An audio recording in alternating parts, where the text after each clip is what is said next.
नमस्कार दोस्तों, आशा करता हूँ आप सब एकदम बढ़िया होंगे। हमारे इस चैनल में आपका स्वागत है। आज की इस वीडियो में हम जानेंगे राफेल फाइटर जेट के बारे में, तो पूरी वीडियो को जरूर देखें और इसे शेयर करना बिल्कुल ना भूलें। तो आइए चलिए शुरू करते हैं आज का ये वीडियो।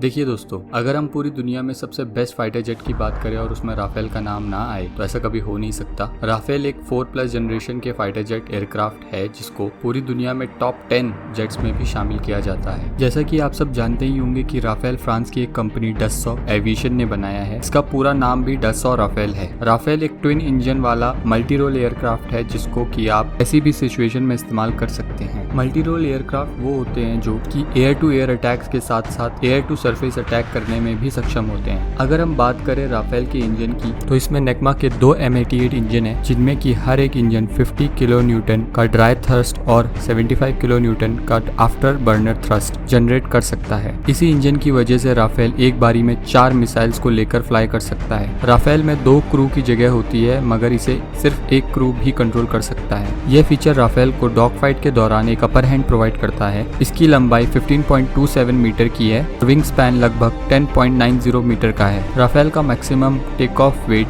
24,000 किलोग्राम है। इसके अलावा राफेल हाई एल्टीट्यूड में माक 1.8 यानी कि 2223 किलोमीटर पर आवर की स्पीड से उड़ान भर सकता है। राफेल की सर्विस सीलिंग 50,000 किलोमीटर की है जिसको कि ये 304.8 मीटर पर सेकंड की क्लाइम रेट से अचीव कर सकता है। इसके बाद अगर हम बात करें राफेल में लगे मॉडर्न सेंसर्स की तो इसमें direct voice input, the RBE-2AA active electronically scanned array AESA radar and the optronic sector frontal infrared search and track IRST sensor लगे हैं और ये सारे सेंसर फ्रांस में ही तैयार किए गए हैं। देखिए, राफेल में जो AESA सेंसर लगा है वो अपने आप में ही काफी मॉडर्न है। इसके फीचर की अगर हम बात करें तो इसकी वजह से राफेल के पायलट को 360 डिग्री का व्यू मिल जाता है। मतलब बिना गर्दन घुमाए पायलट को पीछे की सारी इन्फॉर्मेशन पता लगती रहेगी। इसके साथ ही इस सेंसर की मदद से आप मल्टी टारगेट्स को इंटरसेप्ट करके एक साथ लॉक कर सकते हैं। मान लीजिए कभी वेदर कंडीशन बहुत खराब है और पायलट को अपने नीचे के ग्राउंड का आइडिया नहीं लग पा रहा है, तो ऐसे में AESA सेंसर की हेल्प से आप ग्राउंड का 3D मैप बनाकर तैयार कर सकते हैं जिससे कि पायलट पूरा अनुमान लगाने में मदद मिलती है। इसके अलावा राफेल में लगे स्पेक्ट्रा नाम के इलेक्ट्रॉनिक वॉरफेयर सिस्टम की मदद से पायलट को बहुत दूर से ही आ रहे एनिमी की लोकेशन पता लग जाती है और क्या बेस्ट डिफेंस मैकेनिज्म होगा ये भी सजेस्ट किया जाता है। स्पेक्ट्रा एक इलेक्ट्रॉनिक वॉरफेयर सिस्टम है जो कि थॉलस और MBDA द्वारा जॉइंटली डेवलप किया गया है। ये तो कुछ प्रमुख सेंसर हैं जो कि राफेल में लगे हुए हैं। इनके अलावा भी राफेल में और भी कई तरीके के सेंसर्स हैं जैसे कि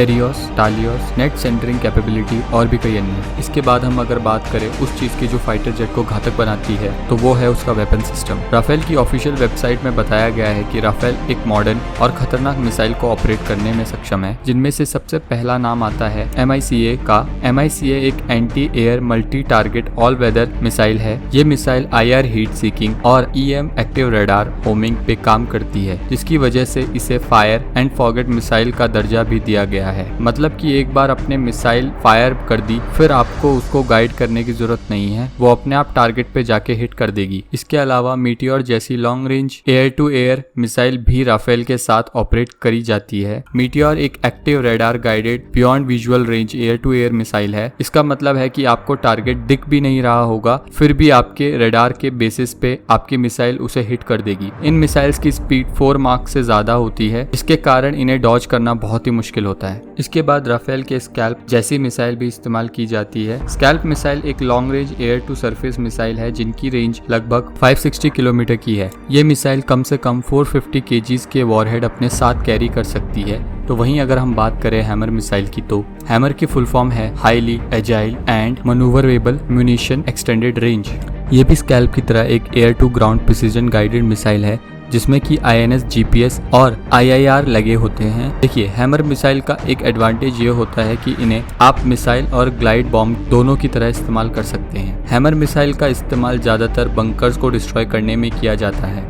इनके अलावा राफेल में एक 30 mm की ग्लैड 30 या FIR M791 ऑटो कैनन भी लगी होती है जो कि एक एंटी शील्ड कैनन है जो कि 1500 से 2500 राउंड 1 सेकंड में फायर कर सकती है। अब अगर बात करें इन डेटा की तो ये आपको कहीं भी आसानी से मिल जाएंगे।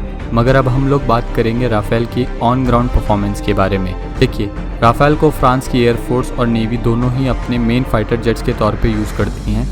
इनके अलावा इजिप्ट सबसे पहली कंट्री बना जिसने राफेल को फ्रांस से खरीदा। इसके बाद कतर और इंडिया ने राफेल की डील फ्रांस से की है। उसमें से पहला बैच राफेल का इंडिया को पहुंच भी चुका है और दूसरा बैच 27 जुलाई को फ्रांस से टेक ऑफ कर चुका है। राफेल एक वॉर टेस्टेड एयरक्राफ्ट है। राफेल ने अपने जलवे अफगानिस्तान, माली और लिबिया जैसी कंट्रीज में दिखाए हैं। अभी हाल ही में आप लोगों ने खबर सुनी होगी कि फ्रांस और इजिप्ट की जॉइंट एयरफोर्स ने ऑपरेशन में राफेल का इस्तेमाल किया है और लिबिया में मौजूद टर्की के अलवतिया बेस को पूरी तरह से तबाह कर दिया। रिपोर्ट्स के अनुसार वहां पे टर्की द्वारा S-300 और कुछ चाइनीज रडार भी लगाए गए हैं जिन्हें राफेल ने चकमा देकर अपना कारनामा कर दिखाया। अब देखिए, हर चीज में कुछ ना कुछ कमियां होती ही हैं। राफेल में भी कुछ लिमिटेशंस है जो हमारा जानना बहुत जरूरी है। सबसे बड़ी कमी राफेल की है उसकी स्पीड। इसकी स्पीड 1.8 माक के लगभग है, काफी अच्छी है, मगर इसको हम कंपेयर करें एरोफाइटर टाइफून और सुखोई Su-30 MKI से तो इनकी स्पीड 2.0 माक और 2.2 मार्क तक है, जो कि राफेल से काफी ज्यादा तेज हैं। लेकिन क्या हमें इससे बहुत बड़ा ड्रॉबैक कह सकते हैं? तो हमारे हिसाब से होगा नहीं, क्योंकि देखिए, जब भी कोई फाइटर प्लेन सुपरसोनिक स्पीड से उड़ान भरता है तो उसके फ्यूल कंजप्शन बहुत ज्यादा हो जाता है, जिसकी वजह से उसका ऑपरेशनल रेडियस बहुत कम हो जाता है। राफेल के साथ ये प्रॉब्लम नहीं है, क्योंकि राफेल एक ऑप्टिमाइज्ड और सस्टेन वे में ही सुपर क्रूजिंग करता है। इसके अलावा राफेल का थ्रस्ट टू वेट रेशियो सही है, मगर टॉप ऑफ द लाइन नहीं है। मगर इसका एक कारण ये भी है कि इसको कभी एयर सुपीरियरिटी के लिए नहीं बनाया गया है, बल्कि as a multi role fighter बनाया गया है। और आखिरी ड्रॉबैक जो राफेल का है वो है इसका कॉस्ट। इसकी कॉस्ट आज की डेट में लगभग $80 मिलियन से भी ज्यादा है। अगर इसी कॉस्ट की बात करें तो इसमें Su-35 जैसे बेहतरीन फाइटर जेट्स भी इससे काफी कम कॉस्ट में अवेलेबल हैं। हाँ, मगर एक बात है कि राफेल की मेंटेनेंस बहुत ज्यादा इजी और लो बजट है। हाँ, अब अगर इंडिया की बात करें तो इंडिया ने क्यों राफेल को खरीदा? इसका सबसे बड़ा रीजन है इंडिया को चाइना और पाकिस्तान बॉर्डर पे एक अपर हैंड चाहिए था, और राफेल एक ऐसा जेट है जो कि ना चाइना के पास है और ना ही पाकिस्तान के पास, ना ही ऐसी किसी कंट्री के पास जो इन दोनों कंट्री के अलायंस हो। इसीलिए चाइना और पाकिस्तान कभी भी राफेल की बनावट को समझ नहीं पाएंगे और ना ही इसका तोड़ निकाल पाएंगे, और इसमें इन दोनों देशों को काफी टाइम लग जाएगा। इसके साथ ही डसॉ एविएशन ने एक कॉन्ट्रैक्ट सबसे लो बिड रख के जीता था, क्योंकि इंडिया को इन 36 राफेल की डील के लिए सिर्फ 7.87 बिलियन यूरोस देने पड़े, और इसके अलावा 50% ऑफसेट के तहत इंडिया की छोटी बड़ी कंपनीज को लगभग 3 बिलियन यूरोस का बिजनेस मिलेगा डसॉ एविएशन की तरफ से। मतलब कि 3 बिलियन यूरोस का सामान डसॉ एविएशन को इंपोर्ट करना पड़ेगा इंडिया से। तो इसलिए ये डील हमारे लिए एक फायदे का सौदा रही है। और फ्रांस ने कोरोना वायरस पेंडेमिक के दौरान भी राफेल की डिलीवरी की है। उसे देखते हुए इंडियन गवर्नमेंट अभी और राफेल के ऑर्डर्स भी दे सकती है। इस वीडियो में बस इतना ही। उम्मीद करता हूँ आपको ये वीडियो पसंद आया होगा। अगर पसंद आया है तो आप इस चैनल को सब्सक्राइब कर सकते हैं और इस वीडियो को अपने दोस्तों के साथ जरूर शेयर करें और अपने विचार भी कमेंट सेक्शन में जरूर लिखें। लेटेस्ट न्यूज जानने के लिए फॉलो करें हमारे इंस्टाग्राम चैनल को, जिसका लिंक आपको डिस्क्रिप्शन में मिलेगा। जय हिंद, जय भारत।